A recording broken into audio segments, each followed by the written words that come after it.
নমস্কার, AITC news চ্যানেলের পক্ষ থেকে আপনাদের জানাই স্বাগত।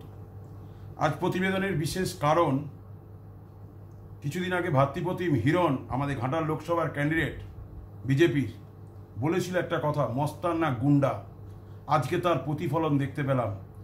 আমরা যে গোলায় উত্তরীয় ব্যবহার করি, আপনাদের সামনে দেখছি যে উত্তরীয় আমরা ব্যবহার করি এবং ফুল দিয়ে মানুষ যে আমাদের বরণ করে, এই উত্তরীয়র ইতিহাস জানে না। বিগত 10 বছরের এমপি দীপক অধিকারী আজকে সত্যি উনি মস্তান স্মাগলারের মতো আজকে মঞ্চ থেকে উত্তরীয়কে উনি এরকমভাবে মুড়ে ছিটকে ছুঁড়ে ছুঁড়ে জনগণের দিকে ফেলে দিচ্ছে। এবং ওনাকে যারা ওনার দাসপুরবাসী, আমার গর্বের দাসপুর বাসীরা যে ফুল দিয়ে ওনাকে বরণ করছে, সেই ফুলের তোড়াকে উনি এইভাবে ছুঁড়ে ছুঁড়ে ফেলে দিচ্ছেন। কি কালচার, কি শিক্ষা, মানুষের শিক্ষা দীক্ষা যে সংস্কৃতি একটা থাকা উচিত। উনি কি আদৌ গ্র্যাজুয়েট? কোন ইউনিভার্সিটি থেকে? আজকে আমি দীপক অধিকারীকে প্রশ্ন করতে চাই, ভাই তুমি কোন ইউনিভার্সিটি থেকে ডিগ্রি করেছো? আমি জানতে চাই তুমি কোন ইউনিভার্সিটি থেকে ডিগ্রি করেছো? ক্যালকাটা, বর্ধমান, বাঁকুড়া, কল্যাণী, কোন ইউনিভার্সিটি থেকে করেছো? একটু জানালে আমি ভালো হয়। কোথায় তোমাকে শিক্ষা দিয়েছে? এই উত্তরীয়র জন্ম কোথা থেকে শুনে রাখুন। এই উত্তরীয় জন্ম বৈদিক যুগে, মহাভারতেই উত্তরীয় ব্যবহার হয়েছিল। এবং এই উত্তরীয়র বলতে গেলে ইতিহাস তৈরি হয়ে যাবে। আমাকে পরপর 10টা প্রতিবেদন করতে হবে এই উত্তরীয় কখন পড়ানো হয়। দেখবেন মঞ্চে যখন কেউ নোবেল জয়ী হয়, যখন কোনো বড় মনি ঋষিদের আমরা বরণ করি, এবং সনাতনী ধর্মেও আমরা যখন খোল কীর্তন বা পুজোতে আরাধনাতে বসি, তখন আমাদের এই সম্মানীয় উত্তরীয়কে বরণ করে আমরা কাজ করি। এবং এই উত্তরীয়র উপরের দিকে থাকে গৈরিক, তারপরে থেকে সাদা এবং সবুজ, যা বহন করে আমাদের জাতীয় পতাকার একটা পার্ট অফ অংশকে। এর নানান রকম কাজ হয়, উপর অংশ হয়, নিচের অংশ হয়, অনেক রকম উত্তরীয়র ভাগ আছে। কিন্তু আমরা এখন সচরাচর চলতি কথার জন্য উত্তরীয়কে ব্যবহার করি সম্মানের জন্য, এবং মর্যাদার সাথে আমরা তাকে তুলে রাখি এবং আমরা সেটা গোলায় এইভাবে পরে থাকি। উনি করলেন কি, গোলা থেকে খুলে ওনাকে যখন বরণ করছেন দাসপুরবাসী, উনি সেই উত্তরীয়কে খুললেন, খুলে এইভাবে উনি মুড়ে এইভাবে ছুঁড়ে ফেলে দিলেন। ওনার কাছে উত্তরীয়র থেকে চশমার মূল্য অনেক বেশি, কারণ ওনার 20,000 টাকার সানগ্লাসটা অনেক মূল্য বেশি। সেটা যখন ওনার এই জায়গা থেকে পড়ে নিচে গেল, তখন উনি সেটাকে গুড়িয়ে নিলেন। আর এই 50 টাকার উত্তরীয়র সম্মানটা উনি বুঝলেন না, যাতে আমাদের জাতীয় পতাকার ধারক বাহক বহন করছে, সেই সম্মানী উত্তরীয়কে উনি ছুঁড়ে ফেলে দিচ্ছেন কোথায়? জনতার পায়ের ধুলোর মাঝে, জনতার কাছে। যে ফুল জন্ম থেকে মৃত্যু সব জায়গায় কাজে লাগে, দেবীর আরাধনায় কাজে লাগে, বরণে কাজে লাগে, সেই ফুলকে উনি জনগণের মাঝে ছুঁড়ে ফেলে দিচ্ছেন। এ তো ক্রিমিনালদের মতো, ডাকাবুকোদের মতো। এরা জননেতা, ভাবতে কষ্ট লাগে আমাদের। এরা কোন পরিবার থেকে এসেছে? তুমি আর্টিস্ট, তুমি তোমার অ্যাক্টিং তোমার সিনেমা জগতে করতে পারো, তুমি আমার রামায়ণ, মহাভারত, গীতা, কোরআন, এই উত্তরীয় নানান রকম আমাদের যে জিনিসগুলো সনাতনী ধর্মের, হিন্দু ধর্মের, খ্রিস্টান ধর্মের যে জিনিসগুলো আছে, সেগুলোকে নিয়ে তুমি ছেলে খেলা করতে পারো না। তোমাকে আজকের এই প্রতিবেদনের মাধ্যম দিয়ে আবার আমি সাবধান করছি, সনাতনী ধর্মের জিনিসকে নিয়ে যদি তুমি ছেলে খেলা করো, ভাই দেব, ভাই বলতে ঘেন্না লাগছে। আজকে যেভাবে তুমি আচরণ করলে দাসপুরের বুকে, ক্রিমিনালরা এরকম ভাবে কাজ করে, এবার থ্রো করে ক্রিমিনালরা। এগুলো কি বলছে? অহংকারের, গর্বের অহংকার। তোমার মধ্যে অহংকার এসে গেছে। তুমি 10 বছরের এমপি, কৈফিয়ত দিতে পারবে তুমি কি করেছো ঘাটালের জন্য? কবার সাংসদে গেছো? কত % তোমার সাংসদে কাজ? তুমি অ্যাটেন্ডেন্স করেছো? কি করেছো ঘাটালের জন্য? একটা উদাহরণ দাও তো, যে এখানে আমি এই ব্রিজটা করেছি, এখানে আমি এই রাস্তাটা করেছি। এবং আজকেও তুমি যে প্রতিশ্রুতিগুলো নানান জায়গায় দিয়ে বেড়াচ্ছ, জীবনে তুমি করতে পারবে না। আমি দায়িত্ব নিয়ে বলে গেলাম। কেন পারবে না? তারও ইতিহাস তোমাকে জানতে হবে। সিঙ্গুর আন্দোলনের পর কল্যাণ বন্দ্যোপাধ্যায় হাইকোর্ট এবং সুপ্রিম কোর্টে গিয়ে যে জাজমেন্টটা তৈরি করেছে, অর্থাৎ অধিগ্রহণ আইন তোমার দিদি বন্ধ করে দিয়েছে। অর্থাৎ যে মাস্টার প্ল্যানে তুমি লালিপক দেখাচ্ছ যে দিদির টাকায় করে ফেলবে, জীবনেও করতে পারবে না।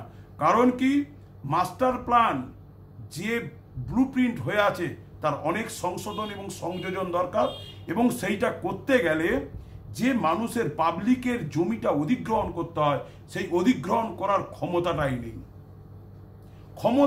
নেই।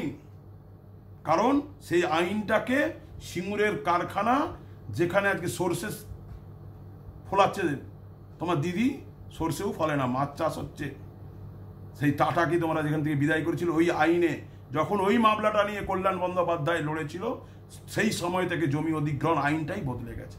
অর্থাৎ তোমার মাস্টার প্ল্যানও হলো না। দ্বিতীয় ফেজে আসি, রেলের লাইন করতে হলে বারবার কেন্দ্র তোমার টাকা দিচ্ছে, কেন তুমি করছো না? কারণ তুমি পাচ্ছ না জমিটা অধিগ্রহণ করতে। সেখান থেকে তোমার প্ল্যান পাস হয়ে গেছে, টাকা স্যাংশনের জন্য যে 60-40 রেশিওতে আসায় বারবার সেটা হচ্ছে, তাতেও তুমি পাচ্ছ না। কারণ কি, প্ল্যাটফর্ম করার জন্য তো জায়গা দরকার, সেই জায়গাটার জন্য গভর্নমেন্টের জায়গা কোথায়? ডিএম এর 1 নম্বর খতিয়ানে তো সব জায়গায় জায়গা নেই। পাঁশকুড়া থেকে যে ঘাটাল দিয়ে আরামবাগ দিয়ে যে রেল লাইনটা ঢুকবে, তো সেই রেল লাইনের যে প্ল্যাটফর্মগুলো করতে হবে তার জন্য জমি অধিগ্রহণ দরকার। সেই জমি অধিগ্রহণটা এই সরকারের পক্ষে ক্ষমতায় নেই, আর এমপি তো দূরের কথা। এই মুখ্যমন্ত্রী পারবে না জমি অধিগ্রহণ করতে, তো এমপি তো দূরের কথা। আবার আপনাদের কাছে ভাঁওতা দিচ্ছে, কোনো মতেই উনি রেল লাইনও করতে পারবে না, আর উনি মাস্টার প্ল্যানও করতে পারবে না। যতক্ষণ না কেন্দ্র এবং এই রাজ্যে বিজেপি সরকার আসছে, এই আইন যতক্ষণ না সংশোধন হচ্ছে, ততক্ষণ অবধি উনি এক পাও করতে পারবেন না। কিছুদিন আগে এখানে একটি রাস্তা ওপেনিং হলো, স্বয়ং মুখ্যমন্ত্রী ইনকমপ্লিট উনি ওপেনিং করে দিলেন। জানেন কার টাকা এই রাস্তাটা? সেন্ট্রাল গভর্নমেন্টের টাকা। অথচ বড়াই করে বলছে এটা আমি করেছি। উনি সবই করে ফেলছেন, উনি হচ্ছেন স্টিকার পিসি। এই রাস্তা উনি করে ফেলেছেন, খতিয়ে দেখুন এই টাকাও কেন্দ্রের টাকা। তো আমি শেষে আপনাদেরকে বলে যাই, যার ভাইয়ের, আমাদের ভাইয়ের রক্তে রাঙানো, পিংলার ভাইয়ের রক্তে রাঙানো মাটি তুমি শুরু করে দিয়েছো খুন খারাপি গুন্ডামি। কারণ তুমি ভয় পেয়েছো, তোমার কর্মীরা ভয় পেয়েছে।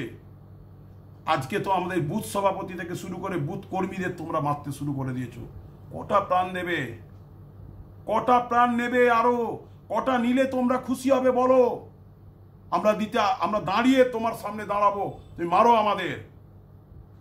কিন্তু অত সহজে তোমাকে ঘাটাল লোকসভা আমরা এবারে ছাড়ছি না, দায়িত্ব নিয়ে বলে গেলাম।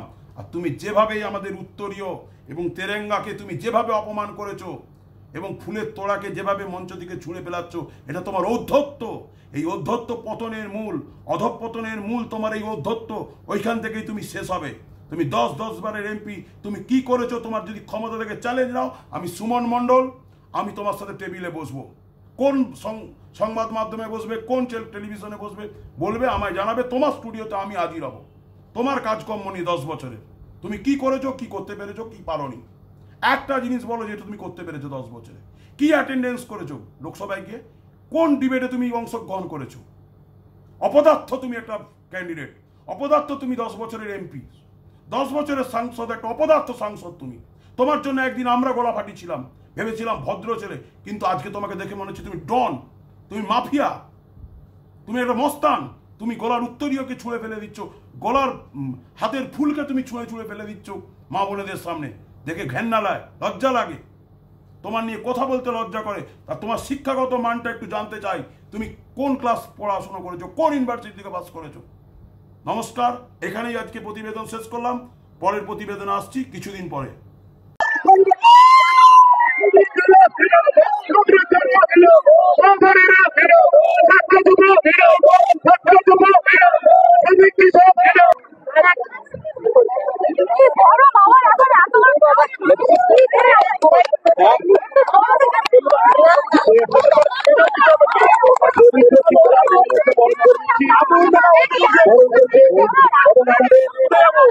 আমাদের প্রিয়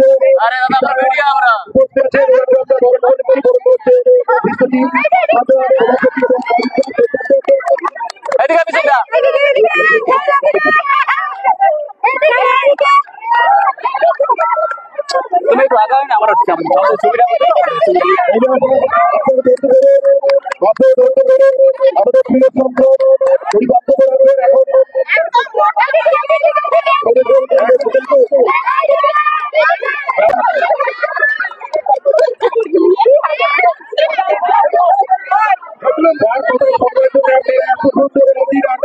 অপেক্ষা করে আছেন দুটো থেকে।